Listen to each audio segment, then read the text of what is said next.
السلام عليكم ورحمة الله وبركاته. الحمد لله رب العالمين والصلاة والسلام على النبي الأمين وعلى آله وصحبه أجمعين. أما بعد, আমরা ইমাম আবু বকর ইসমাইল রহমতুল্লাহ কিতাব ইতিকাদ আহলুস সুন্নাহ এর শেষাংশে আছি। আলহামদুলিল্লাহ আমরা এটা আজকে চেষ্টা করব পড়ে শেষ করতে যতটুকু পারি ইনশাআল্লাহ। পড়ুন তো। বিসমিল্লাহির রহমানির রহিম। বিসমিল্লাহির রহমানির রহিম। ওয়া আন্না ফিদ দুনিয়া সিহরান ওয়া সাহরা ওয়া আন্না সিহরা ইসতি'মালুহু কুফরুন মিন ফাইলি মু'তাকিদান লাহু নাফি'আন দারান বিগাইরি ইذنিল্লাহ। তাই বিসমিল্লাহির রহমানির রহিম। এখানে যে অংশটুকু আলোচনা করেছেন সেটা হচ্ছে দুনিয়াতে জাদু আছে, জাদুকর আছে, দুটোই শুদ্ধ। মুতাজিলারা জাদু অস্বীকার করে। ওরা বলে জাদু শুধুমাত্র খেলা, মানে একটা কি বলে হাতের কারিশমা বা এরকম কিছু। তারা যাদের হাকিকতকে অস্বীকার করে, জাদুর হাকিকতকে অস্বীকার করে। তারা বলে যদি জাদুর হাকিকত অস্বীকার না করা হয় তো নবুয়ত আর জাদুকরের মধ্যে কোনো পার্থক্য করা যায় না। এই জন্য তারা নেক নিয়তে নিয়ত বাড়া করছে যে নবুয়ত ঠিক রাখার জন্য জাদুর প্রকৃতি অস্বীকার করেছে, জাদু আসলে ঠিক না। এর মধ্যে এই একই ইয়াতে পড়েছে,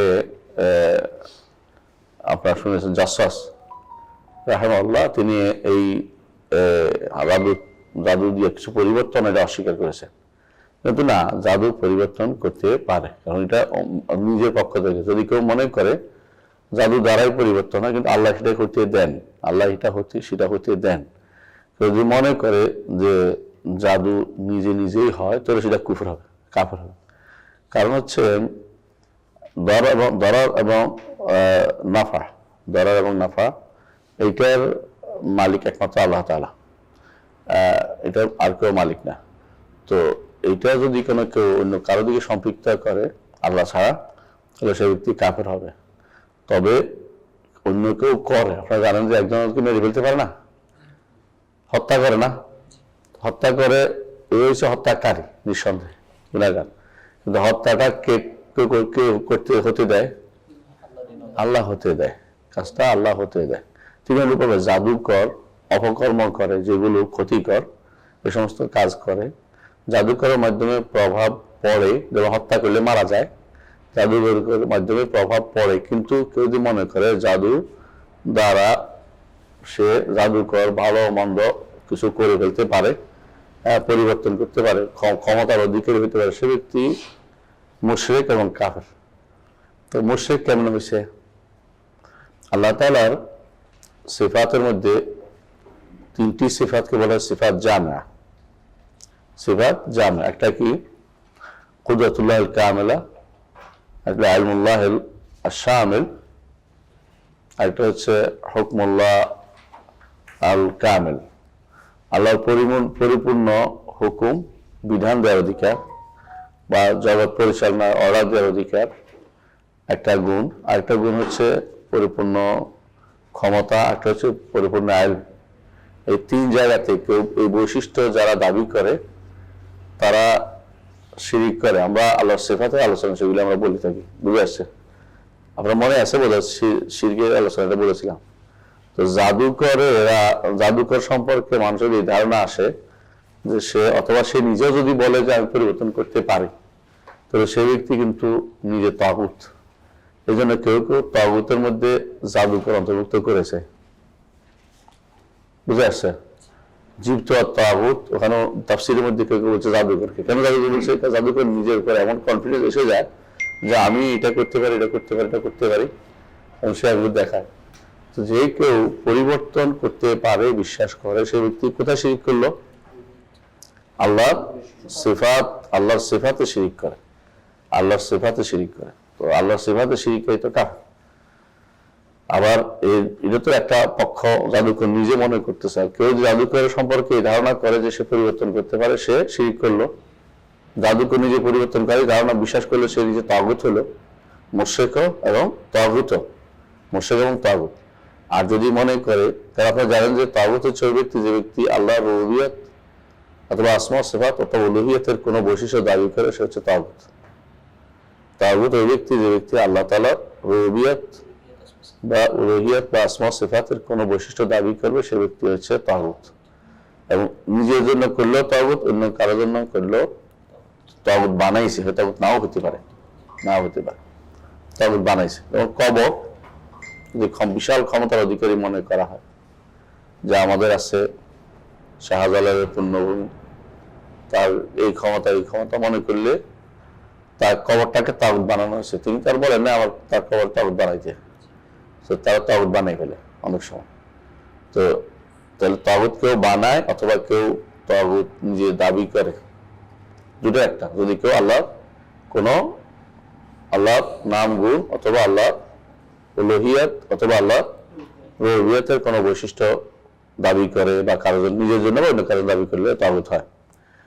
তো জাদুকরকে তাগুত বলা হয়েছে কেন? সে কুদরতুল কামিলার মধ্যে, আল্লাহর কুদরতের কামিলার মধ্যে নিজেকে নিজে বসে দাবি করে, এই জন্য। আবার যেমন এই যারা গায়েবের দাবি করে ওদেরকে তাগুত বানাইছে। কেন বলা হয়েছে? কারণ আল্লাহর ইলমুশ শামিল, যেটা আল্লাহর পরিপূর্ণ ইলম যে সেটা দাবি করতেছে। এই জন্য গায়েবের ইলম তো কার? আল্লাহ, আর কারোর কাছে নেই। আল্লাহ যেগুলি মানুষকে জানিয়ে দিয়েছে এগুলো হচ্ছে আপেক্ষিক গায়েব, এগুলো হচ্ছে আপেক্ষিক গায়েব। আপেক্ষিক গায়েব মূল গায়েব না। আপেক্ষিক গায়েব মূল গায়েব। মূল গায়েব হচ্ছে একমাত্র আল্লাহ জানেন। মূল গায়েব কয়টা? 5টা। মূল গায়েব কয়টা? 5টা।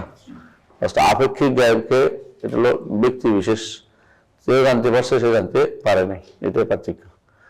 তো যেটা আমরা বললাম যে জাদু বিষয়টা এরকম একটি জায়গা, যে সেন্সিটিভ জায়গা। জাদু কেন সাহাবায়ে কেরাম জাদুকরকে হত্যা করতেন? সাহাবায়ে কেরাম তিন সাহাবীতেই বর্ণিত তারা জাদুকরকে হত্যা করেছেন। কেন হত্যা করেছেন? কারণ এটা সমাজের মধ্যে শিরিক, কুফর এবং মানে সবচেয়ে বিশৃঙ্খলা তৈরি করে। জাদুকর একটা হচ্ছে হাতের খেলা, জাদু আবার দুইটা জিনিস আছে। একটা হচ্ছে হাতের, কেউ ধরেন অনেক সময় দেখবেন যে কাটছে, আসলে এটা সরে গেছে, অত মাটির ছিদ্র আছে কিন্তু বাড়িয়ে গেছে, কেউ দেখেনি, মানে এটা হলো জাস্ট খেলা দেখাচ্ছে। একটা হলো সত্যি সত্যি জাদু যেটা শিখছে ওটা কিন্তু ভয়াবহ, কারণ জাদু আসলেই কুফরি। যতক্ষণ পর্যন্ত কুফর না করবে কেউ, সে পরিবর্তনকারী যেটা ব্যাবিলন শহরে যেটা শিখানো হতো সেই জাদু অন্য কেউ শিখতে পারবে না। কুফরি না হলে সে জাদু শিখতে পারবে না। জাদু শিখুন বলে আপনার যাদেরকে বলে, এরা আসলে দুই শ্রেণী। যদি তারা সত্যি সত্যি পরিবর্তন করে তাহলে ভয়াবহ, কাফের হয়ে গেছে, ইমান আর ফিরে আসবে না। আর যদি সে হাতের খেলনা অথবা বিভিন্ন রকমের দেখাইয়া, কি বলে, কেমিক্যাল দিয়া বা বিভিন্ন রকমের খেলাধুলোর মাধ্যমে দেখায়, এগুলো হচ্ছে জাস্ট এগুলো হারাম। কারণ এগুলো হারাম, এগুলো ধোকা দেয় মানুষকে, এই জন্য হারাম। কিন্তু শিরিক যেটা, এটা হচ্ছে ওই জাদু যে জাদুটা পরিবর্তন করতে পারে।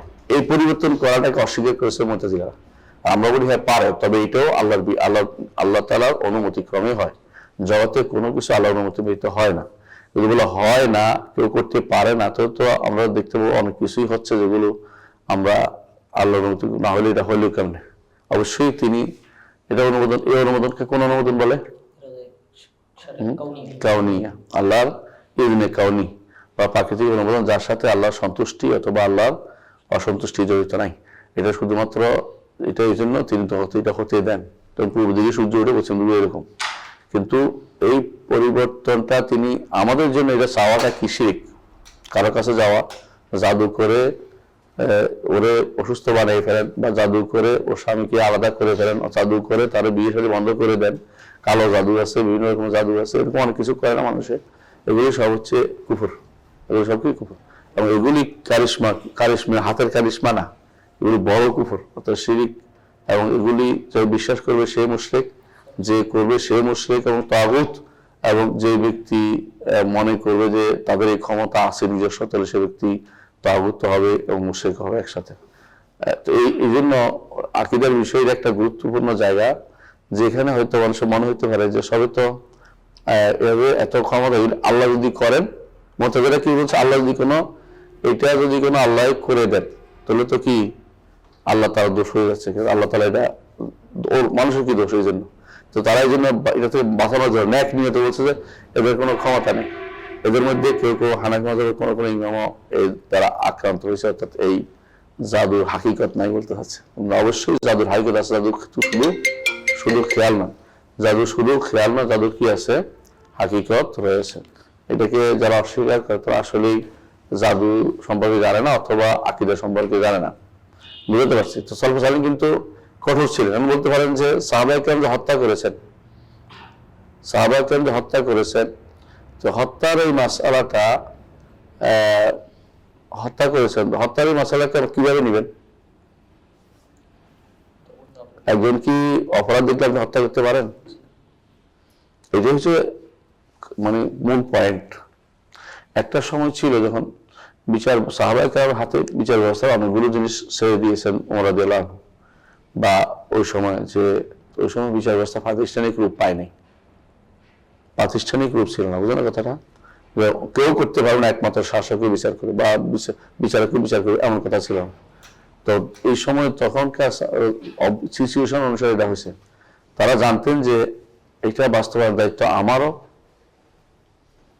মানে কুফর শিরক এগুলিকে বন্ধ করার দায়িত্ব আমারও, তোমারও, সবাই এই দায়িত্ব ছিল। শাসকের পক্ষ থেকে এই প্রতি কোনো নিষেধাজ্ঞা ছিল না। তারা বুঝতেন কোন জায়গাতে আঘাত করতে হবে এই জন্য। কিন্তু মানুষের ভিতরে এখন হয়ে গেছে, মানে চেঞ্জ হয়ে গেছে, চেঞ্জ আসছে, দুইটাই চেঞ্জ আসছে। এক নম্বর হচ্ছে এইটা যারা বিচার করবে, যারা মনে করবে যে শিরিক করেছে, ওদেরও দৃষ্টিভঙ্গি কি আছে, চেঞ্জ হয়ে গেছে। আর যারা বিচার করবে, মানে এগুলি বিচার করবে, ওদেরও দৃষ্টিভঙ্গি চেঞ্জ হয়ে গেছে। মানে বুঝেন না কথাটা? বুঝাই দিচ্ছি। এবং রাসূলুল্লাহ সাল্লাল্লাহু আলাইহি ওয়াসাল্লামের যুগে একজনে কি করছে, রসুলের গালি দিছে। রসুল তাদের মেরে ফেলছে, মেরে ফেলার রসুলের কাছে এসে জানাইছে। রসুল কি করছেন, তার বলছে এটার কোনো কি নাই, বিচার তোমার বিচার যা করছো তাই, আর কোনো কিছু করা লাগবে না, মানে এটা নিয়ে গেছে বিচারটা। এখনকার বিচারকরা কি তা মানবে? মানবে না। বোঝা যাচ্ছে তারা চায় না আপনি বিচারটা করেন। এটা একটা কারণ। কিন্তু আরেকটা কারণ হচ্ছে রসুলের যুগে যারা এই বিচারটা করেছে তারা মাসআলাটার সঠিক আগাগোড়া জানতো যে এটা এই পর্যায়ে গেছে, যে এটা মৃত্যুদণ্ড দেওয়া ছাড়া আর কোনো উপায় নেই, এটা আর কোনো দ্বিতীয় কোনো বিচার হইতে পারে না, যেখানে যাক সেই বিচারে হবে। এটা বর্তমান সময়ে এটার ভিন্নতা প্রকাশ পেয়েছে। ভিন্নতা কিরকম? এখন দেখবেন অনেকে হয়তো আপনার সাথে মতে মিলল না, তো কেউ যে ধর্মীয় অনুভূতি আঘাত আনছে, আর বললো যে আমার রসুলের গোস্ত আখের রসুল হয়ে গেছে। আর তাদের মধ্যে জ্ঞানের এই জায়গাতে কি আসছে, হ্যাঁ হ্যাঁ ত্রুটি আসছে। তারা কোনটা যে কুফর, কোনটা যে শিরিক, কোনটা যে কুফর না, এইটা তাদের মধ্যে কি আসছে, সঠিক ধারণা নাই। এই জন্য আপনাকে এটা বুঝাতে হবে যে সত্যি সত্যি জিনিসটা কি কুফর হয়েছে। তাদের মধ্যে যে ওয়ারা এবং তাকওয়া আছে, তারা বুঝতে যে কাউকে আঘাত করার আগে আমার জানা উচিত যে আসলে কতটুকু আমি শিরক বা কুফরের মধ্যে ব্যক্তি লিপ্ত হয়েছে। তারা এটা বুঝতে পারতো। কিন্তু এখন অধিকাংশই দিন সম্পর্কে অজ্ঞ, মাথা গরম করে কেউ মারে ফেলে কাউকে, তো এটা সঠিক কাজ হবে না। যেমন রাসূলুল্লাহ সাল্লাল্লাহু আলাইহি ওয়াসাল্লামের বাপ মা নিয়ে কথা বলছে এক ব্যক্তি কোথায়, চাঁদপুরে, যে রাসূলের বাপ মা কুফর অবস্থায় মারা গেছে। ওই ব্যক্তিকে আরেক ব্যক্তি কি দিছে, আঘাত করে মেরে ফেলতে লাগছিল, তাই না? সে এখানে ভুল কোন জায়গায়, মানাত কোন জায়গায়?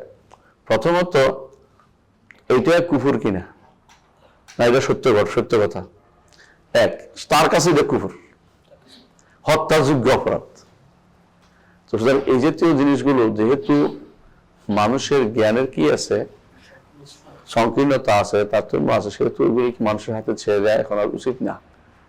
এখন কোনোভাবেই ব্যক্তির হাতে ছেড়ে দেওয়া উচিত না। এগুলির জন্য বোর্ড বসাইয়া সিদ্ধান্ত নিয়ে তারপর বিচার হওয়া উচিত, যে কোনোটাতে আসলে কি সে কুফরি করছে কিনা। নাহলে আমি যদি মেরে ফেলি বিনা কারণে, তখনকার সময় তাদের এই আইলেম ছিল এবং তারা জানতো তাদের এই বিচারটার বিরুদ্ধে কোনো কি হবে না, দ্বিতীয় কোনো করার প্রয়োজন হবে না। এই জন্য তারা সত্যি সত্যি এই বিচারটা করেছে।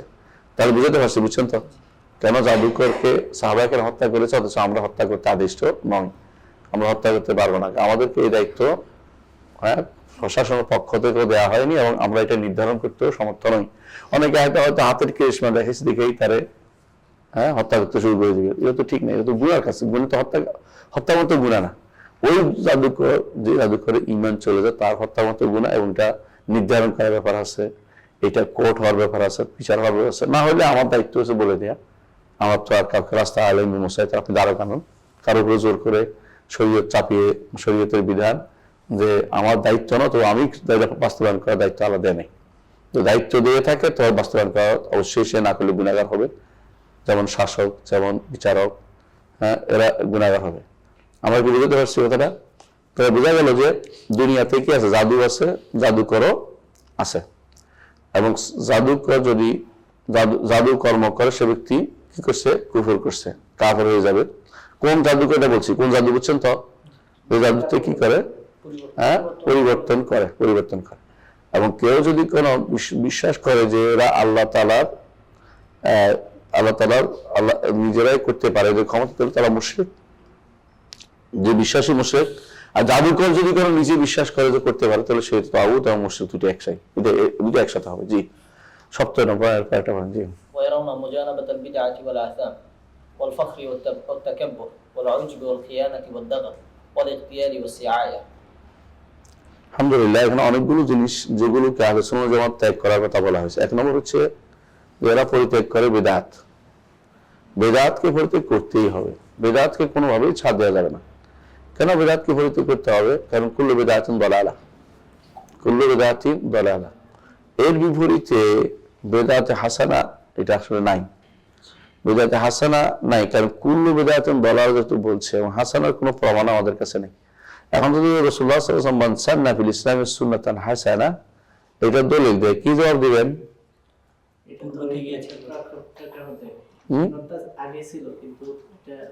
পরিত্যক্ত হয়েছিল সেটা, সেটা আবার যদি কেউ চালু করে তবে সেটা তো যতজনে করবে তত সওয়াব পাওয়া যাবে। অন্য হাদিসগুলো স্পষ্ট, এবং এটা শানে উরুদ আছে, হাদিসে শানে উরুদ স্পষ্ট যে এক ব্যক্তি রাসূল সাল্লাল্লাহু আলাইহি ওয়াসাল্লাম সাদাকা চাইছে, দেয় না, একজনে দিছে আর দেখে সবাই দিছে। সাদাকা তো আর নতুন প্রবর্তন না, সাদাকা মানে এটা দিচ্ছে না কেউ, একজন নতুন করে আবার চালু করেছে, সবাই দিচ্ছে, এক মজলিসে কেউ দেয়নি, একজনে দিতে দিল, ওকে দেখে দিল, সবার সব সে পাবে, এটা হলো উদ্দেশ্য। তাহলে বেদাত কোনোভাবেই গ্রহণযোগ্য না, কোনোভাবেই বেদাতের দরকার হয় না। অনেকে অনেক কিছু উদাহরণ দিবে, এটা অনেকে কি করে মাসালে মুরসালাকে বেদাত বানিয়ে দেয়, অনেকে দুনিয়ার জিনিসগুলোকে বেদাত বানিয়ে দেয়। মাসালে মুরসালা বুঝাই দেই, ধরেন শরীয়তে পক্ষে বিপক্ষে কোনো দলিল নাই, এটা বলে মাসালে মুরসালা। পক্ষে বিপক্ষে কোনো দলিল নেই, এটা বলে মাসালে মুরসালা। এটা কি রকম? যেমন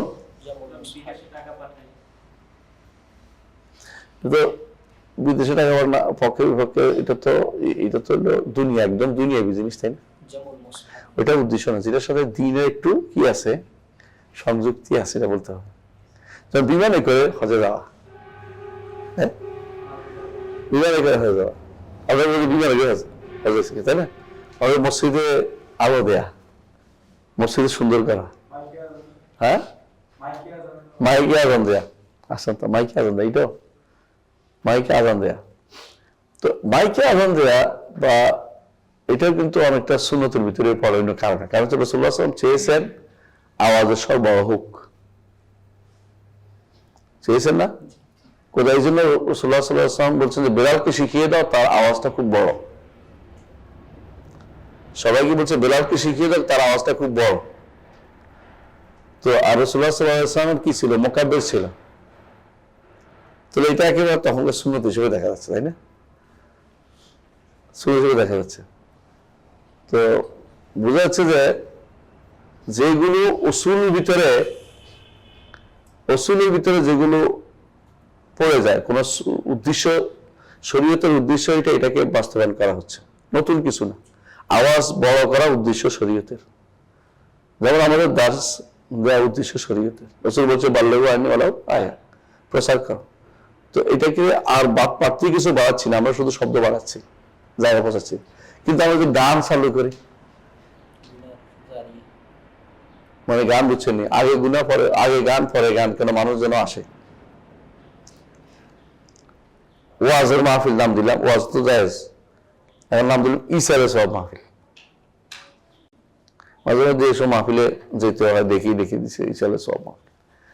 ইসারে সব ধরেন রসুলের যুগে ইসারে সব মাহফিল হওয়া সম্ভব ছিল না, হয়েছে? তো এখন করাটা কি হবে? বিদআত হবে। কারণ এই উদ্দেশ্য তো রাসূলুল্লাহ সাল্লাল্লাহু আলাইহি ওয়াসাল্লাম করতে পারতেন, করেন নাই। হ্যাঁ, তো রাসূলুল্লাহ সাল্লাল্লাহু আলাইহি ওয়াসাল্লাম ইসারে সবের শব্দ কোন রাসূলুল্লাহ সাল্লাল্লাহু আলাইহি ওয়াসাল্লাম শব্দ কোনদিনই ছিল না।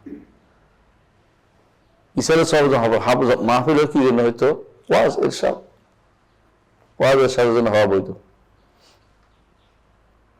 তাফসীর কোরআন মাহফিল, কোরআন তাফসীর তো হলো শিক্ষা দেয়া, বিদআত হওয়ার কিছু নেই। বুঝলেন না কথাটা? তো এই যেগুলো শিক্ষণীয় অবস্থা আছে কিন্তু মানুষ নতুন শব্দ ঢুকায় নেই, সেগুলো হচ্ছে মূল নির্দেশের ভিতরে চলে আসছে। নির্দেশ শিক্ষানো কিভাবে, যেমন বিশ্ববিদ্যালয় প্রতিষ্ঠা, কিসের ভিতরে বলবেন? বেদাত বলবেন না? জাগতিক বিষয় না তো, ইসলামও তো পড়ায়। ইসলাম পড়াইতেছে বলে নাই? রাসূল মসজিদে পড়াইতেন না? তো বিশ্ববিদ্যালয়ে পড়াচ্ছে, মানে সব বেশি করে পড়ানোর জন্য, উদ্দেশ্য এটাই। কিন্তু এটার মধ্যে বেদাত ঢুকলে এটা বেদাত হবে। মূল যদি পড়ানোর উদ্দেশ্য থাকে তাহলে সমস্যা হবে। আর উদ্দেশ্য সার্টিফিকেট হলে তাহলে দুনিয়া হলে হারাম, আর দিন হলে হারাম, আর দুনিয়া হলে না জায়েজ না। দুনিয়া সার্টিফিকেট নিতেই পারে অনেক কাজ। সার্টিফিকেট যেমন শাহাদা অনেকগুলো আসে। সাহাবায়ে কেরাম থেকে যুগ যুগ ধরে একে অপরকে কি করতো? হাদিসের এজাজত দিত। এজাজত হিসাবে শাহাদা হলে জায়েজ হবে।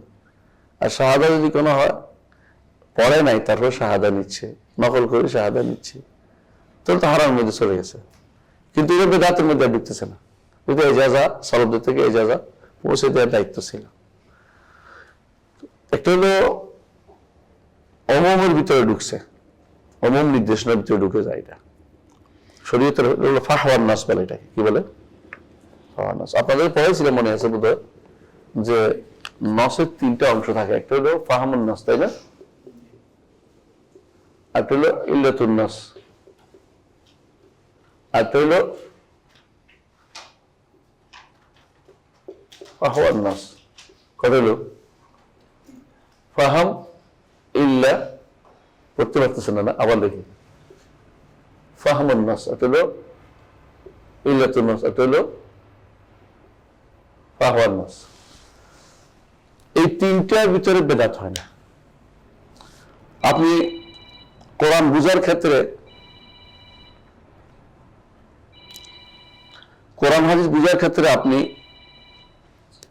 দূর দূরান্ত সফর করছেন, হ্যাঁ, রাত জেগে পড়ছেন, অনেক চেষ্টা করতেছেন বুঝার জন্য, বুঝে মাসালা বের করবেন, এগুলিতে বেদাতের বিষয় আপনি তো যে ইজতিহাদ করতে হবে এর মধ্যে।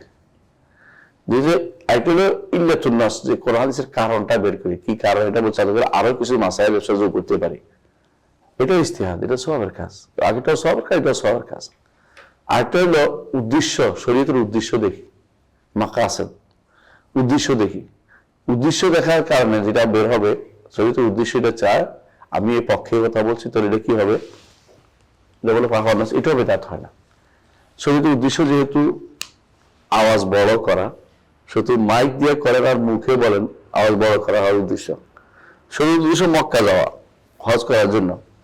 তাহলে আমি এখন মক্কা যাওয়া উদ্দেশ্য, উঠেও যাওয়া যেত, হাইটেও যাওয়া যেত, এখন বিমানে যাইতে পারে, একটা বাহন তৈরি করছে, এটা কিসের ভিতরে পড়বে না?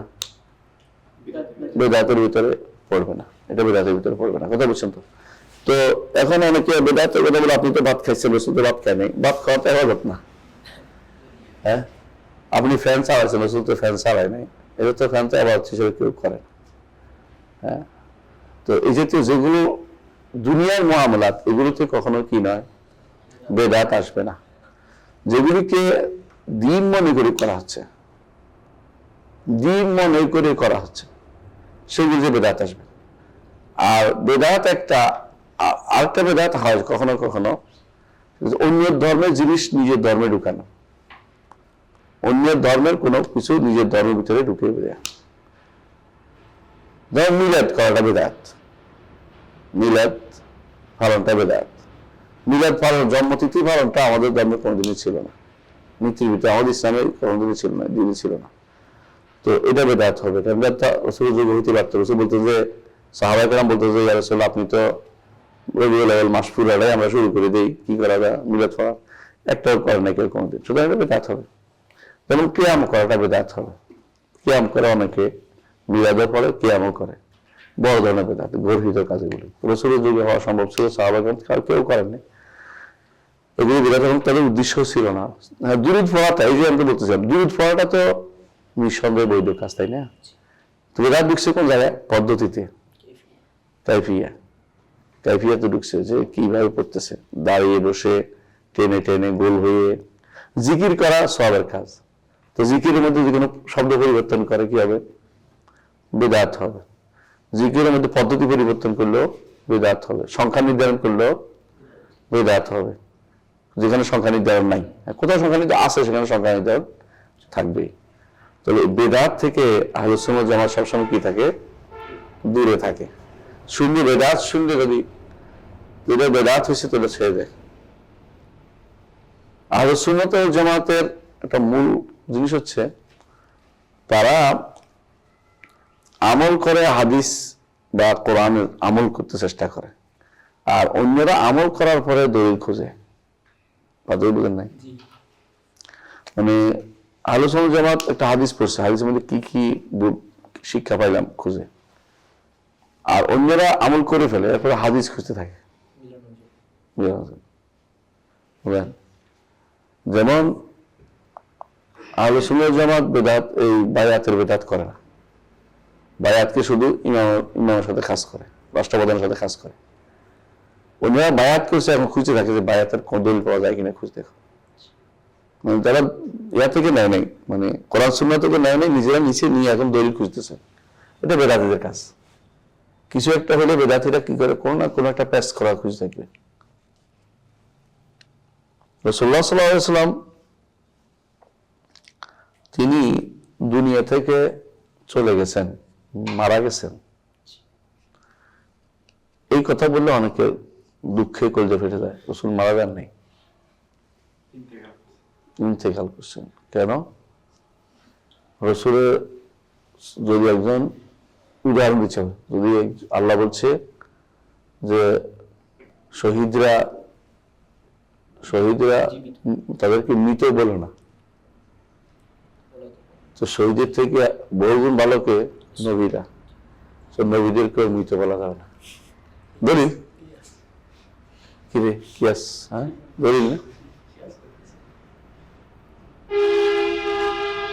এটা জবাব কিভাবে দিবেন? না, এটা কথা হচ্ছে লাখ কিয়াসত তো পরে, আগে তো কথাটা আগে বুঝতে হবে। কথাটা কি? শহীদরা কি মরে নাই? তাদের জীবন, তাদেরও জীবন আছে। সেই জীবন তো রাসূলদের জীবন আরো উন্নত জীবন আছে, কারণ সেই জীবনের সাথে মরার পরের জীবনে সেটা। মরার আগে কেউ কি খবর দেওয়া যায়? তো এটা হচ্ছে একটা ধোঁয়াশা তৈরি করে মানুষকে বিভ্রান্ত করা। আল্লাহকে ভয় করলে এটা করতো না। আমাদের নবী যদি না মরে থাকতেন, তারা কবর দিয়ে দিছে, মরে গেছেন, আখিরাতে একটা জীবন আছে। ইন্তেকাল শব্দ ব্যবহার করার কোনো মানে হয় না। সেই জীবনটা দুনিয়ার জীবনের থেকেও ভালো, কিন্তু আমাদের সাথে সম্পৃক্ততা নেই। আমাদের নবী আমাদের কোনো কথা এখন আর শোনেন না, সালাম দিলে ফেরেশতা পৌঁছে দেন, এটা হাদিস দ্বারা সাব্যস্ত। আর কবরের সামনে গেলে তিনি জবাব দেন। এই হাদিসটা কেউ দুর্বল বলছে, কেউ হাসান বলছে, যাক দুর্বলই শুদ্ধ। এর অর্থ হচ্ছে যেখানে যান, যেখান থেকে আপনি সাল্লাল্লাহু আলাইহি ওয়াসাল্লাম বলেন, এখন ফেরেশতা পৌঁছায় দিছে, কি লাভ? দৌড়াতে পারতেছেন, আপনার দৌড়া লাগতেছে না। এই জন্য মুহাদ্দিসিনরা সবচেয়ে বেশি রাসূলের উপর দরুদ পাঠ করে, কারণ তারা বেশি বেশি সাল্লাল্লাহু আলাইহি ওয়াসাল্লাম বলে। আর কথায় কথা প্রতি হাদিস পড়ে, ক্বালান নবী সাল্লাল্লাহু আলাইহি ওয়াসাল্লাম, কথায় কথায় বলে। ওদের চেয়ে এরকম দরুদ পড়া কেউ করতে পারে, কারণ সারাদিন কাজের দরুদ পড়া, সালাত সালাম পড়া। তো এই সুযোগ তারা নিতে পারে, কিন্তু এরা না বুঝে এটাকে কি করছে, বলতেছে যে যেহেতু শহীদরা আল্লাহ মানা করছে, মৃত বলে না। শহীদদেরকে স্পেশালি মৃত বলে না কেন বলছে?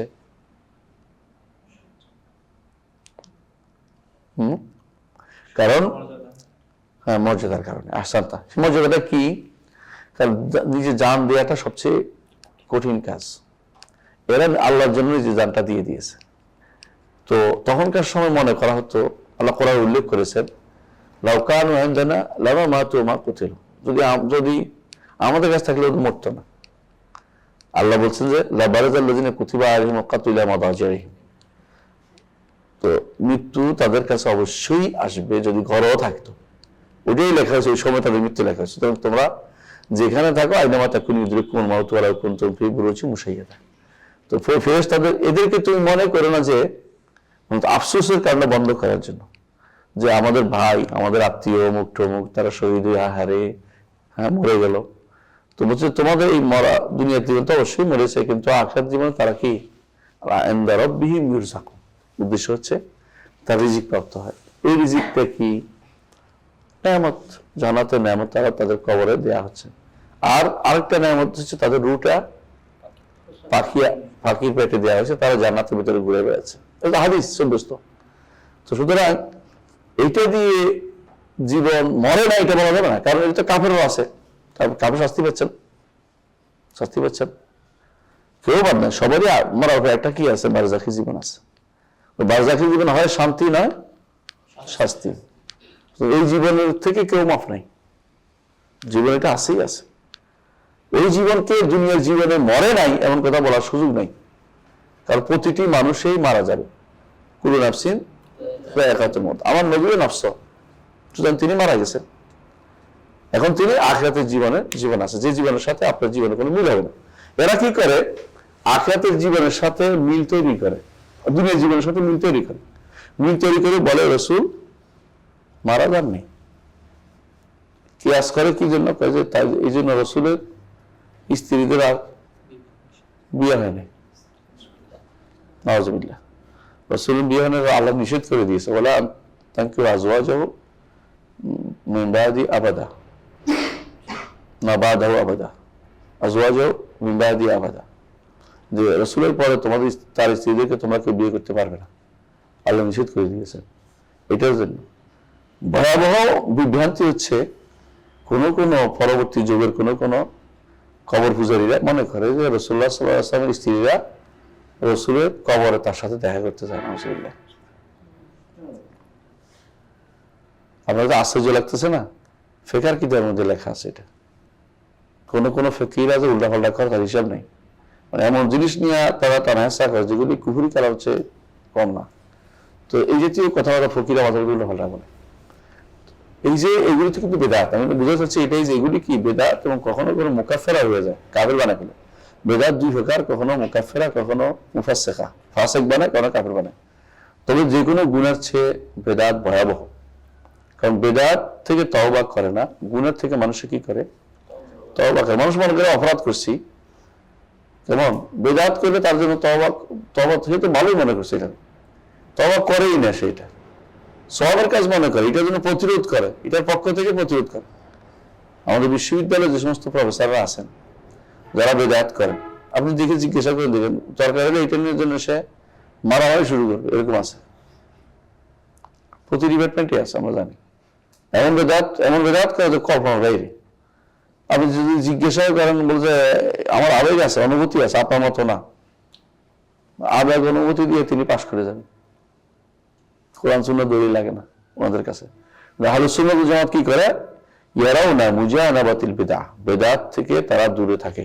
এক নম্বর কথা, বিদআতে একটা বড় সমস্যা হচ্ছে আখিরাতে রাসূলুল্লাহ সাল্লাল্লাহু আলাইহি ওয়াসাল্লামের হাউদে পানি পান করতে পারবে না, বড় সমস্যা।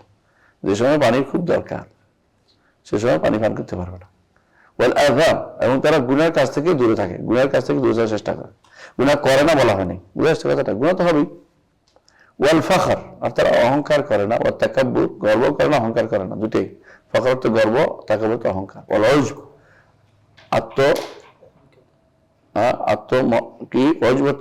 আত্মম্ভরিতা, নিজেকে নিজে বড় মনে করা, এটা তো ভোগে না। ওয়াল খিয়ানা, খেয়ানত করতে। ওয়াল দাগাল, এবং ফাসাদ, ফিতনা ফাসাদে জড়িত হয় না। ওয়াল ইখতিয়ার, কাউকে গোপনে হত্যা করে না। গোপনে হত্যা করা কাদের নীতি? খারিজদের নীতি, খারিজদের নীতি। দলিল আলিয়াদুল্লাহ আনুকে হত্যা করতে গেছে গোপনে, ও আমর ইবনে আসকে এবং মুআবিয়া রাদিয়াল্লাহু আনহুকে। তখনকার সময় এরকম খারিজের কাজে ছিল গোপন হত্যা করত। গোপন হত্যাকারীরা তাহলে কিসের? গোপন হত্যাকারীরা খারিজদের কাজ করে, বুঝলেন না কথাটা? এটা আমাদের কাজ না। ওসে আয়া, রাষ্ট্রপ্রধান যদি কোনো হত্যা করে এরকম কোনো ব্যক্তিকে দিনের জন্য, তাহলে সেটা আবার এর ভিতরে পড়বে না, কারণ রাষ্ট্রপ্রধান তো আদিষ্ট এই কাজটা করতে। রাসূলুল্লাহ সাল্লাল্লাহু আলাইহি ওয়াসাল্লাম এই কাজটাই করেছেন। যারা হত্যার যোগ্য অথচ তাদেরকে কোনোভাবেই তাদেরকে কি করা যাচ্ছে না, বিচারের মুখোমুখি করা যাচ্ছে না, তবে রাসূলুল্লাহ সাল্লাল্লাহু আলাইহি ওয়াসাল্লাম এটা করতে, কারণ তার তো নির্দেশ অলাতিতে বিচারক, তার তো এটা ইয়ে আছে, নির্দেশনা আছে। ওয়াসে আয়া, ওয়াসে আয়া মানে কি? কারোর পিছনে লেগে থাকা, হ্যাঁ, একজনের জন্য লেগে লাগিয়ে দেয় আর কি, পিছনে কারোর বিরুদ্ধে দৌড়ানো। এটা আহলে সুন্নাত জামাতের মানহাজ না। 71 নম্বর পয়েন্ট। হ্যাঁ, ويرون كف العادة وترك الغيبة إلا لمن أظهر بدعة وهوى يدعو إليهما فالقول فيه ليس بغيبة عندهم। আহসানত, বারাকাল্লাহু ফিক। এবং তারা এটা বলে যে তারা এটা তাদের মত হচ্ছে এটা যে কাউকে কষ্ট দেওয়া যাবে না, কাফুল আদা। তিনটি মানে ইয়ার উত্তম চরিত্রের মধ্যে একটা হচ্ছে কাফুল আদা, আর দুইটা কি? বাযলুন নাদা, আর একটা কি? তালাকাতুল ওয়াজ। কয়টা হলো? এগুলো কাফুল আদা, বাযলুন নাদা।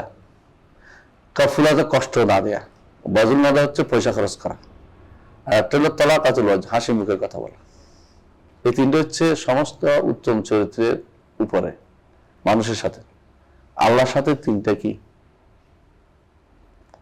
আল্লাহর বিধিবিধানগুলোকে সত্য বলে বিশ্বাস করা, আল্লাহর সংবাদগুলোকে, আর আল্লাহর বিধিবিধানগুলোকে প্রতিপালন করা, আর তাকদীরের মাসালাতে তাকদীর যা আসবে সেটার উপর সবর করা, আল্লাহর পক্ষ থেকে যা মুকাদ্দার হবে তার উপর সবর করা। বুঝছেন তো? কয়টা হলো? তিনটা। আর মানুষের সাথে ব্যবহারে কয়টা? তিনটা। মনে রাখবে, এক হলো কাফুল আদা, বাযলুন নাদা, আর তালাকাতুল ওয়াজ। এই তিনটা কয়টা হলো? 6টা, মানে মোট 6টা। মোট মাহাসুল আখলাক, উত্তম চরিত্রের মধ্যে 6টা জিনিস। তো এরা কি করে? আহলে সুন্নাত জামাত কাফুল আদা, কাউকে কষ্ট দেয় না। ওয়া তারকাল গীবা, গীবত ছেড়ে দেয়। ইল্লা লিমান আযহারা বিদআতান ওয়া হাওয়ান ইয়াদউ ইলাইহিমা, যে ব্যক্তি বেদাত প্রকাশ করে অথবা প্রবৃত্তির অনুসরণ করে, দুইটার দিকে মানুষকে ডাকে, ওইটার কথা না বললে এটা গুনাহ হবে, এই জন্য বলতে বলে তারা। কারণ আপনি এটা দেফা আন রাসূল সাল্লাল্লাহু আলাইহি ওয়াসাল্লাম, দেফা আনি দ্বীন, ইসলাম থেকে দেফা, প্রতিরোধ করা। ইসলাম থেকে প্রতিরোধ করা তো ফরজ, ইসলাম থেকে প্রতিরোধ করা ফরজ না? ফরজ। ইমাম আহমদ রহমতুল্লাহ আলাইহির কাছে একজন এসে বলছে, ইমাম আমি চিন্তা ভাবনা করছি কাজ থেকে বিরুদ্ধে কিছু বলবো না, হঠাৎ করে ভয়ে হয়ে গেছে আর কি, যে আওয়াজটা হয়ে গেছে, কারো কিছু বলতে বলতে যদি কোনো কি হতে হয়ে যায়। তো আমাদের আমল শিখিয়ে দিলেন, তো বললেন যে আচ্ছা তুমি কিছু বলিও না, আমি কিছু বলিও না, আর আল্লাহর দিন চলে যাক। তুমি মনে করছো যে আমরা কিছু বলবো না, কি হতে হয়ে যাবে, আমরা কিছু বলবো কি হতে হয়ে যাবে। বুঝেন না কথাটা? বুঝেন নাই? আকীদার মাসালাতে কেউ ভুল করছে আর আমি বলবো না, বললে আমি যে ফেতনাবাজ, তাই না? তাই কারা খুশি করবো? আল্লাহ কি খুশি হবো? আল্লাহ খুশি হবে না, বান্দা খুশি হবে, চুপচাপ আছে। তোমার কারা খুশি করতে হবে? আল্লাহ খুশি করতে হবে। বলতে হবে, বলতে হবে, বলতে হবে। কারো খুশি চিন্তা করবেন না, বলবেন শুধুমাত্র। বুঝছেন? অবশ্যই অবশ্যই অবশ্যই অবশ্যই এটা ভুল, তবে চেষ্টা করবেন তার কাছে পৌঁছাতে। তবে সেই জীবনে এটাতে কোনো ভালোভাবে বলতে, নসিহত করতে, রেসপন্স করলে ভালো, রেসপন্স না করে আরো বেশি সাহসী অভিযান চালাইলে বেশি খারাপ। তবে তো অবশ্যই তার হাওয়া প্রবৃত্তি অনুসরণ করছে। ভুলটাকে ভুল বলা, ইমানদার যে ব্যক্তি আইলমে বড় সে এটা স্বীকার করে দ্রুত, আর যে মধ্যে আইলমের কমতি আছে ভুলটাকে নিয়ে সে বাহাদুরি করে, এটা অন্যায়। এই জন্য যে ব্যক্তি বেদাত চালু করে এবং যে ব্যক্তি প্রবৃত্তির অনুসরণ করে, প্রবৃত্তি চালু করে তার বিরুদ্ধে কথা বলা গীবত নয়, কথা বলতে হবে। ফাল কাউলু ফীহি লাইসা বিগীবাতিন ইনদাহুম, এটা বললে তাদের যেটা গীবত হয় না। দেখেন কোনটা কোনটা গীবত না, এটা একটা সানাআনি বলছেন সুবুলুস সালামে, নিচে বলতে ওয়ালাম আন্নাহু ক্বাদ ইসতাসনা উলামা من الغيبة أمور ستة. الأول التزلم. আত-তাযাল্লুম, 6 জিনিসে গীবত হয় না, 6 জিনিসে গীবত হয় না। একজন মানুষের উপর কেউ জুলুম করেছে, আপনি প্রতিকার চাইছেন, এটা কি হবে না? গীবত হবে না। কথা বুঝছেন? জুলুম করলে প্রতিকার চাইলে গীবত হয় না। তবে যেখানে সেখানে বললে, যেখানে প্রতিকার নাই সেখানে বলা যাবে না। এরপরে الاستعانة على تغيير المنكر بذكره لمن يظن قدرته على إزالته. যে ওই লোকের উল্লেখ করবেন যে লোকে কি করতেছে, মুনকার কাজ করে বেড়াচ্ছে, আপনার ওই ব্যক্তির কাছে বলবেন যে ব্যক্তির ক্ষমতা আছে একে এটা পরিবর্তন করার। বুঝে আসছে? মানে কোনো ব্যক্তি মুনকার কাজ করে সমাজে, আপনি যাইয়া থানার ওসি সাহেবকে বলবেন যে তিনি এখানে কি করছেন, কি সুদের একটা আড্ডা বসাইছেন, সুদ খাচ্ছেন অনবরত। কি বলে ওদেরকে, যারা গ্রামে সুদ খায় ওদের কি বলে, কুশিতজীবী না কেউ বলে, ওকে সুদের বসাইছে। যাক হোক, ওইরকম যে ক্ষমতা আছে তাকে জায়গায় বলতে হবে কি যে যাতে এই ব্যক্তিটা খায়, প্রমাণ করবেন, তার বিরুদ্ধে দাঁড়াবেন, এটা গীবত না, এটাও গীবত না। হ্যাঁ, 3 নম্বর الاستفتاء. ফতোয়া চাইছেন, তাই না? যে অমুকে তিনি 3 তালাক দিয়েও বউ নিয়ে থাকে, সেভারাল টাইম তালাক দিচ্ছে, আবার সেভারাল টাইম বউ নিয়ে আসে থাকতেছে, এর কি বিধান কি? এটা তো গীবত হলো না। কেন গীবত হবে না? এটা তো ফতোয়া চাচ্ছেন আপনি আলেমের কাছে, যাতে করে আলেম এটা নিয়ে কঠোর ভূমিকা পালন করে, তারা দায়িত্বের ভিতরে পড়ে, এটা আগেরটার ভিতরে যাই পড়বে শেষ পর্যন্ত। মানে ফতোয়া চাইছেন পরে ভাইয়া, যে যার ক্ষমতা আছে তাকে জানাতে হবে তখন, যে এটার জন্য দূরে তাই হবে। হ্যাঁ, التحذير للمسلمين من الإقرار كجرح الرواة.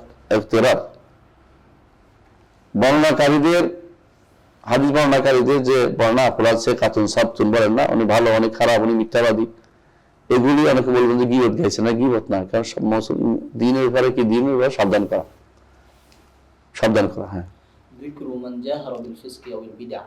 হ্যাঁ, জাহারা বিল ফিসক ওয়াল বিদআহ, যে ব্যক্তি প্রকাশ্যে সুদ খাচ্ছে, প্রকাশ্যে ঘুষ খাচ্ছে, প্রকাশ্যে হারাম কাজ লিপ্ত আছে, যেমন কি মিলাদ পড়ে, মিলাদে মাহফিল করতেছে,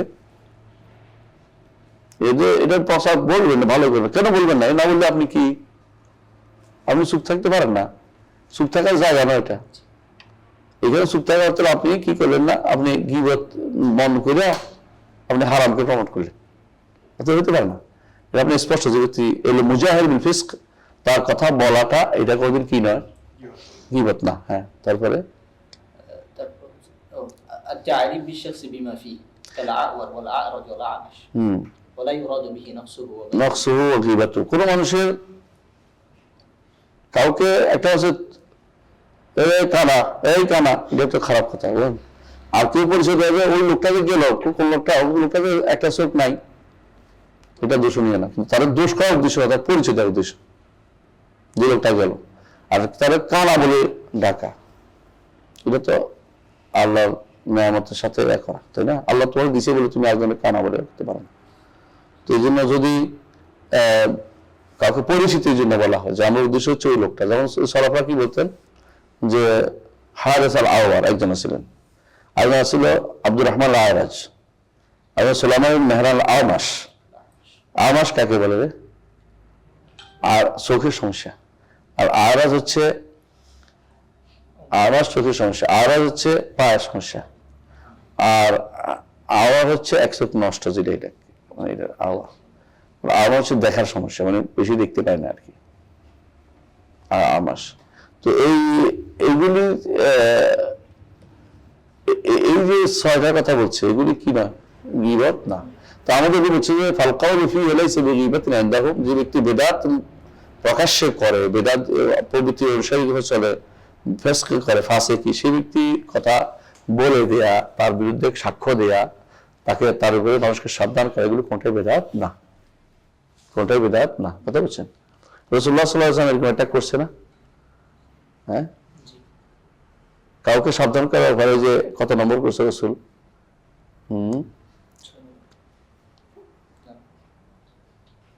আর তারও বিশ্বাস ছবি মাফি এটা করেছেন কত নম্বর? 6 নম্বরটা কখন বলছে? তখন বলছে যে মুআবিয়া ফকির, তুমি এর কেন বিয়ে করবা? তারপরে আবু জাহাম তো লাঠি নামায় না ঘাট থেকে, তো গাঠি নাও না, তুই অনেক সফর করে, এটা করতো। আরেক অর্থ হলো বউ মারে, তো আরবদের মধ্যে বউ মারা সবটা সেল নয়, জন্য আমরা তৃতীয় অর্থটা করি। এটা কোনটা? অর্থাৎ সফরে থাকে, তুমি তোর বিয়ে করে কোথায় রাখবে?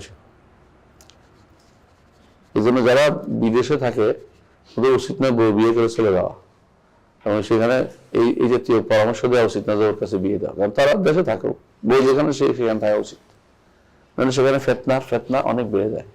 এই ফেতনা এখন কুড়ি কুড়ি খাচ্ছে দেশ এবং জাতির মধ্যে। আমরা এরপরটা করি। হ্যাঁ, ওয়াইয়ারাও না,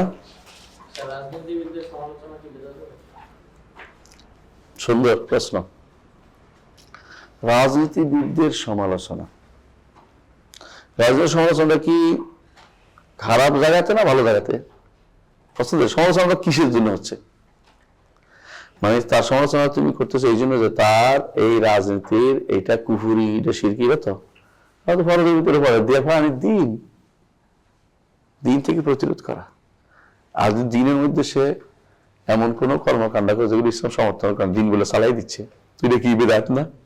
তুই এটা সমালোচনা করা ওয়াজিব না? ওয়াজিব না, ওয়াজিব। কথা বুঝছো তো? কারণ এখনকার রাজনীতি আর সরকারি রাজনীতি একরকম না। এখনকার রাজনীতি হচ্ছে কি নহতাবাজি, কে কেমনে বুঝাইয়া কে কিভাবে কাউকে ঘায়ল করা, এগুলো তাদের কাজ। আমরা যদি এদেরকে ঘৃণা করি, মানুষের ভিতরে ঘৃণা ছড়াইতে হবে রাজনীতির বিরুদ্ধে, তাহলে এগুলো আমাদের বড় কাজ। শাইখুল আলবানী রহমতুল্লাহ কি বলতেন?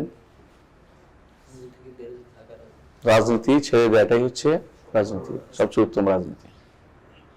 বর্তমান সময়ে রাজনীতি যা চালু আছে এগুলি সারাই রাজনীতি না। আল্লাহ রাসূল সাল্লাল্লাহু আলাইহি ওয়াসাল্লাম যে রাজনীতি প্রবর্তন করে গেছেন, নবীরা কারা বনী ইসরাঈল ইয়াসুসুমুল আম্বিয়া, নবীরা যে রাজনীতি করতেন সেটা এখন চালু নেই। কথা বুঝছেন? নবীরা কি গণতন্ত্র দেশ চালাইতেন না সমাজতন্ত্র? বুঝুন আপনি কথাটা। তো নবীদের রাজনীতিটা না, নবীদের রাজনীতি এটা না। নবীদের রাজনীতি ক্ষমতায় যাওয়ার জন্য কয়জনকে সাথে নেয়া, অমুকের সাথেও একটা জোট, অমুকের সাথেও জোট করে কেমনে এই করতে পারে, কেমনে কিছু, এগুলি কিন্তু নবীদের রাজনীতি ছিল না। নবীদের রাজনীতি ছিল মানুষদেরকে আল্লাহর পথে আহ্বান জানানো। ক্ষমতা যদি আসে ফেলে না দেয়া, না আসলে ব্যস্ত না হওয়া, মানুষদেরকে যারা ক্ষমতা যাবে তাদেরকে ঠিক করা নবীদের দায়িত্ব ছিল। বুঝলেন তো? ক্ষমতায় যারা যাবে তাদেরকে ঠিক করা। মুসা আলাইহিস সালাম কি ক্ষমতা রাজনীতি করছে? ক্ষমতা যে আছে তার কাছে দাওয়াত নিয়ে গেছে, তাই না? কিন্তু মুসা আলাইহিস সালামের বংশধরদের মধ্যে ক্ষমতা ছিল না? ছিল। তারপর তখন এক গোষ্ঠী যখন হয়ে গেছে, ইমানের ভিতরে ছিল, ক্ষমতা তাকেই দিছে, কার দিবে? তাহলে ইসলামী রাজনীতির মূল কথা হচ্ছে এটাই যে দাওয়াতের মাধ্যমে যেটা হবে সেটা গ্রহণযোগ্য, প্রচুর দাওয়াতের মাধ্যমে জনগণের দ্বারা যে জনভাবে সবাই যারা গণ উন্মেষের মাধ্যমে যেটা হবে সেটা। আর এই যে কিছু কোনো না কোনো ভাবে পরস্পরের মধ্যে মিলেমিশে একটা ক্ষমতা চায়, ইসলামের রাজনীতি না, রাজনীতি এটা একটা নীতি। এটা কিন্তু আমাদের দলীয় যে রাজনীতি সিস্টেম আসছে, এটা ইসলামের রাজনীতি কোনদিন ছিল না। এইটা হচ্ছে আমরা প্রভাবিত হয়েছি কিসের দ্বারা? বহুমুখী গণতন্ত্রের দ্বারা। আপনারা যারা ইয়াতে পড়েন, কি বলে পাবলিক না ইয়াতে, রাষ্ট্রবিজ্ঞানে পড়েন, আপনাদের কাছে এর বাইরে চিন্তা করার সুযোগ নেই। কারণ পলিটিক্যাল সায়েন্স, রাষ্ট্রবিজ্ঞান, রাষ্ট্রনীতি, এগুলো যেগুলি পড়ে না, ওনাদের মধ্যে এই সাবজেক্টটার মধ্যে যতগুলি সিস্টেম চালু আছে, ওই সিস্টেমটার মধ্যে এখনো পর্যন্ত কেউ ইসলামী সিস্টেমটাকে অ্যাপ্লাই করার চিন্তা করে না। তারা সবাই চিন্তা করে এখন এই চিন্তার মধ্যে এগুলি থেকে একটা নিতে হবে তোমাকে, হয় মার্কস একটা, না আব্রাহাম লিঙ্কন একটা, না মাও সেতুং একটা, না অমুক একটা, লেনিন একটা, একটা আপনি একটা এখতিয়ার করেন, অথবা 2-3টা মিলে একটা করেন, এর বাইরে যাওয়ার চিন্তা করেন না। হ্যাঁ, প্রয়োজনে তৈরি করেন, তবে কোনোদিনই যেন 1500 বছর আগেরটা এটা চলবে না, এটা মনে করে তারা। তো 1500 বছর আগেরটা চলবে না বলে তো কাফের হয়ে যায়, কারণ ইসলামের কোনো কিছুকে কেউ চলবে না মনে করে চলবে, কাফের নিয়ম থাকে থাকে। আপনি আপনার আমার সবার চেষ্টা থাকতে হবে যে 1500 বছর আগেরটা চালু করবো, আবু বকর ওমরটা চালু করবো, ওসমান আলীটা চালু করবো, যেভাবে পারি।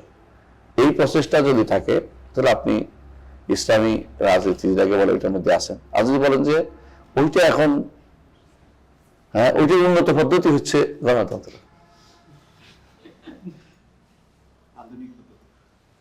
ওইটা আধুনিক পদ্ধতি, যেমন আপনারা মাইক ব্যবহার করতেন, আওয়াজ মাইক ব্যবহার করতেছি। আচ্ছা, যদি আমি একটু আগে বলেছি যদি শুধু ভোট হইতো, এটা আমরা নো করতাম না, ভোটিং তো ছিল না, মত তো ছিল, ভোট মানে তো মত দেয়া। এদেরকে আপনি কি বাক্সে দিচ্ছেন না কম্পিউটারে দিচ্ছেন, এটা তো শুনিও না। সমস্যা কি হচ্ছে? সমস্যা হচ্ছে সিস্টেমটা আপনি যেটা চালু করছেন, এটার সাথে উন্নত পদ্ধতির মিল নেই। মানে কোরআনের সাথে হাদিসের সাথে আপনার এই পদ্ধতিটা কি হয়েছে, বিরোধ হয়েছে। আমরা যে ধরেন মাইক চালাইছি, এখন মাইকের আগে যদি কোনো আমাদের ইয়া হয়, ইকু হয়, ইকু বুঝছেন তো, আল্লাহু আকবার বারবার দেখেন না, ইকু করে, হয় না এটা কোনো কোনো জায়গাতে, তো এটা হারাম। তোর মাইক জায়গাটা হারাম হয়ে গেছে, অল্প একটু তো হারাম হয়ে গেল, যদি এটা চাই আমরা বলতেছি, কারণ হারাম হয়ে গেলে কেন, এটার মধ্যে এমন কিছু ঢুকছে যেটা আমার হালাল তার মধ্যে প্রভাব ফেলছে। তো এখন যদি বলে কেউ যে আপনার ভোট তো আপনার জায়েজ মনে করেন, তারপরে গণতান্ত্রিক ভোট করছে, অসুবিধা কি? অভিযোগ ছিল যে আপনার গণতান্ত্রিক ভোটটাই তো আমার ইসলামে, এই পদ্ধতিটা আমার ইসলামে নাই। এই পদ্ধতি কেন নাই? আপনি এটাতে সবার সমান করে দিয়েছেন, সবাইকে সমান ভোট দিয়েছেন, সবার মতের সমান পক্ষ। 30 জন যদি কোনো ডাক্তার বলে যে ওকে অপারেশন করতে হবে, আর 31 জন বলে যে ওরে ফু দিতে হইব, কোনটা ভাবেন না পাবে? ওরে ফু। এটা তো আমাদের গণতন্ত্র, আমাদের বুঝতে পারছেন গণতন্ত্র কি সমস্যাটা। 31 জনেরটা গ্রহণযোগ্য। আবার দেখেন হিসাবে কিন্তু ভিন্ন রকম আছে। যদি কোথাও 100 জন থাকে, এখন সেখানে 10 জন দাঁড়ায়, 10 জন দাঁড়াইছে, 10 জন, তবে একজনে 9টা পাইছে ভোট, মানে অথবা একজনে 8টা পাইছে, 7টা পাইছে, একজনে 11টা পাইছে, বা একজনে 12টা পাইছে, হ্যাঁ, বাকিরা 1 ভোট করে কম পাইছে।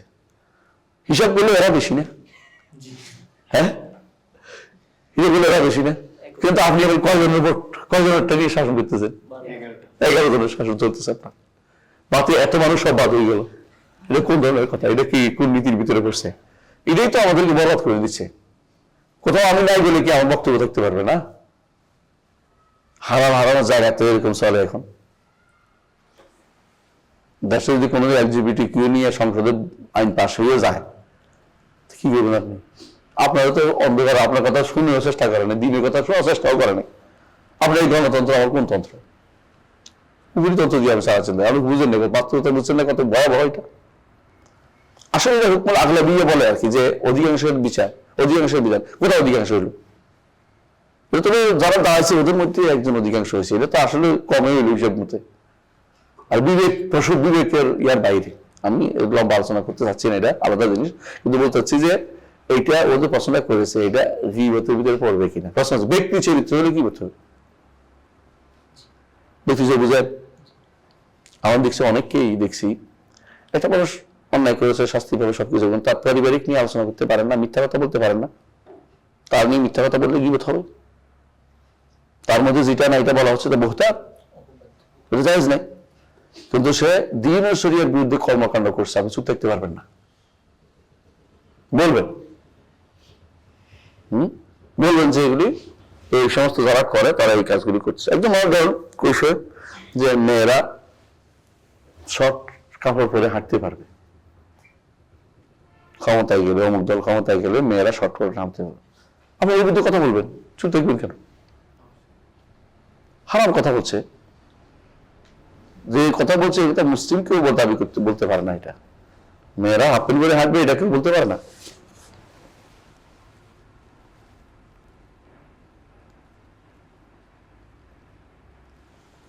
বাকি হয়ে গেছিল আস্তে, আলহামদুলিল্লাহ। তো মেয়েরা বলতে পারে, এটা আপনি এটা সমালোচনা করতে হবে আপনাকে, এটা ফরজ বলা, তাহলে তো চুপ থাকার জিনিস না এটা কোথাও। কিন্তু একজন মানুষ, হ্যাঁ ওনার তো মনে হয় মদ খেয়ে আসছে, এই কথা বলা যায় না, কারণ মনে হয় কথা বলা যায় না, কোনো ব্যক্তিকে বলা যায় না। মনে হয় ওর সাথে বিয়ে হয়েছে, বিষয় কথা বলতে দেখা মিথ্যা কথা। এই অপরাধের জন্য আল্লাহ আপনার ধরবে, বাড়তি অপরাধ দিচ্ছেন আপনি, যেটা আপনার সাথে সম্পৃক্ত না, ব্যক্তি মানুষ জনগণের সাথে সম্পৃক্ত না, ব্যক্তিগত আপনি আক্রমণ করতে হবে, ততক্ষণ প্রস্তাব পায় নাই, প্রকাশ পেলে বলতে হবে, ফেসকে প্রকাশ পেলে বলতে হবে, বলবেন না। হ্যাঁ এরপর ويرون تعلم العلم وطلبه من مظانه والجد في تعلم القرآن وعلومه وتفسيره وسماع سنن الرسول صلى الله عليه وسلم وجمعها والتفكر فيها। সুবহানাল্লাহ। দেখেন আহলে সুন্নাত জামাতের কাজ কি? আহলে সুন্নাত জামাতের কাজ রাস্তায় রাস্তায় ঘোরা নয়, মারামারি করা নয়। কি দেখছেন এই গোটা দেখছে যাওয়ার সময়, ওই সময় দেশে এত সমস্যা, এত বেজাল যায় নাই, মানুষ ইচ্ছা করলে একটা কিছু করতে পারতো, সব ভালো মানুষ ছিল সব। তারপরেও বলছে আহলে সুন্নাত জামাতের মূল কাজ হচ্ছে কি? তাআল্লুমুল ইলম ওয়া তালাবা, ইলম শিক্ষা করা, ইলম অর্জন করা, ইলম কোথায় আছে খুঁজে বেড়ানো। ওয়া তালাবাহু মিন মাযানিহি, কোথেকে শিখতে হবে? যেখানে ইলম পাওয়া যায় সেখান থেকে, যেখানে সেখানে না, যেখানে পাওয়া যায় আসলে পাবে সেখানে। ইলম কোথায় পাওয়া যায়? ইলম কি বাংলা বইতে পাওয়া যাবে, উর্দু বইতে? আমাদের দুর্ভাগ্য যে কিছু কিছু যুবক উর্দু বইয়ের প্রশংসায় পাগল। উর্দু বই যে ইলম আছে, ইলম আরবি বইতে না থাকে, তো ইলম কি বানাইছে? ইলম কোথেকে আসবে? অবশ্যই কোরআন সুন্নাহ থেকে আসবে না। কোরআন সুন্নাহ ব্যাখ্যা সাহাবা কেরাম করেন না, তাবেঈন ইমামরা করেন নাই, উর্দুতে লিখছিল। আমার কথা বুঝতে পারছি? আপনাকে মূল মাজান যেই জায়গাতে ইলমটা ছিল সেখান থেকে নেবেন আপনি, পরবর্তীতে আপনি ইলম নিতে বিরোধ করবেন। যেমন একটা উদাহরণ দিয়ে বুঝবেন পরবর্তী ইলমের কথা। আল্লাহ তাআলা বলছেন ওয়াবতাগু ইলাইহিল ওয়াসিলা, অর্থ কি? সবাই পিছনে যারা আছেন বলেন। আর তোমরা তালাশ করো তার কাছে যাওয়ার জন্য ওসিলা, ঠিক না? ওসিলা অর্থ কি? নৈকট্য তালাশ করো, মাধ্যম না। কিন্তু ওসিলা তো মাধ্যম আরবিতে নাই, উর্দুতে আছে, তুর্কিতে আছে, বাংলাতে আছে, ফার্সিতে আছে, কিন্তু এটা আরবি অর্থ না। কোরআনের ভাষা, ওসিলা অর্থ মাধ্যম নাই। কথা বুঝছেন তো? এবার আপনি যদি কোনো এটা খোঁজেন, এইটার ওসিলা অর্থ খোঁজেন কোথায়? তাফসীর রুহুল বায়ান, তো দেখবেন ওখানে ঠিকই আছে কি ওসিলা অর্থ মাধ্যম ধরো, তাহলে মাযহাব হলো না এটা। যেখানে খোঁজার দরকার সেখানে খুঁজেন না আপনি, বুঝছেন তো? আল্লাহর চেহারা দেখার মাসালা, তাফসীর কোথায় দেখতে হবে? ইবনে কাসির, অথবা কোথায় দেখতে হবে? তাবারি, অথবা ইবনে আবি হাতিম।